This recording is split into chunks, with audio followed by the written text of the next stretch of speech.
How to get the hash value of a file. First, open the file. This is the file that we will get the hash value. Next step, open the hash generator.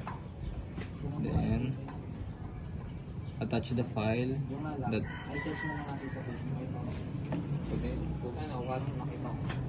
then generate the hash.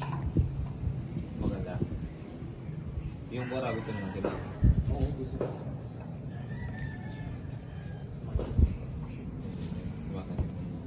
Next, let's rename the original file and see if the hash value will remain.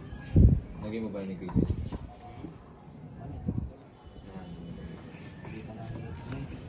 Isang araw na lang, yung bubutol. Nakatulog, hindi mo nakamasok ko. Kaya yun yung chinak ni Bayan. Oo, siya ng bata niya. Touch the rename file. Tapos kailangan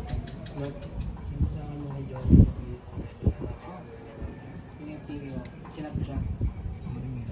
Hindi ako nagsalit. Kaya ano ko lang yan. Hindi ko lang sila sir. Generate the file.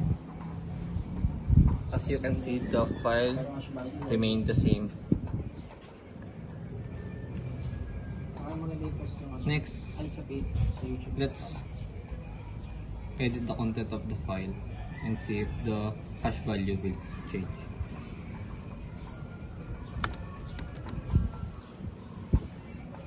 Save the file. Go back to hash generator, then attach the file. Luluto pa ako ng ulam ngayon. Sinigang. Generate the file. Nakamula ako.